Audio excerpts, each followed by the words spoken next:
पनवेल इथं ठाकरेंच्या शिवसेनेची जनसंवाद सभा पार पडली। यावेळी उद्धव ठाकरेंनी पंतप्रधान नरेंद्र मोदी आणि एकनाथ शिंदेंवर निशाणा साधला। गद्दाराच्या नायकाला विचारा, मी असं काय दिलं नव्हतं, सर्व दिलं तरी पाठीत वार केल्याची टीका ठाकरेंनी केली आहे। भाजप तडीपार करणारच, मी नोटीस दिली आहे, शिक्कामोर्तब तुम्हाला करायचं आहे। काँग्रेसच्या काळातील योजना नामांतर केल्या, तुमच्या नेत्यांची नावं देता जुमल्याचं नाव मोदी गॅरंटी झालेलं आहे, अशा सगळ्या शब्दांमध्ये ठाकरेंनी टीका केलेली आहे। काही जणांनी छाती ठोक सांगितलं होतं की मी पुन्हा येईन। आज सुद्धा दिल्लीतले सांगतात तेच पुन्हा येणार, पण पुन्हा येणारे अगदी स्वतःच्या घरामध्ये जातात, ते पुन्हा लोकसभा किंवा विधानसभेमध्ये येऊ शकत नाहीत।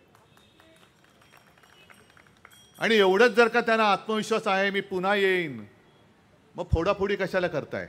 भाजपात तडीपार करायचंच आहे, करणारच। मी नोटीस तर दिलेली आहे, शिक्कामोर्तब तुम्हाला करायचंय, कारण तुमची मोहर उठवल्यानंतर ते तडीपार होणार आहेत।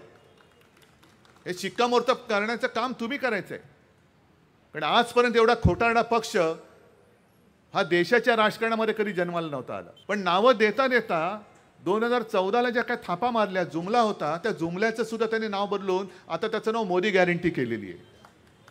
ये मेरी गॅरंटी आहे। अहो 2014 साली तुम्ही काय बोलला होता ती एकदा काढा ना, ती वचनं काय झाली? बरं, नावं ठेवताय, नामांतर करताय। मग मी मुख्यमंत्री असताना नव्या मुंबई एअरपोर्टचं नाव मी दिवा पाटलांचं नाव त्याला दिलं होतं, त्या नावाचं काय झालं हे विचारा मोदींना। म्हणजे गद्दार झालेले आहेत, त्या गद्दाराच्या नायकाला सुद्धा विचारा, तू दाढी खाजवत, कारण आपण डोकं खाजवतो काय आठवायचं असलं, दाढी खाजवतात काय आठवायचं झालं तर स्वतःचीच दाढी स्वतःच खाजव। पण शिवसेना ही ओळख घेऊन तुमच्या समोर आले म्हणून तुम्ही त्यांना 2 वेळा निवडून दिलं होतं।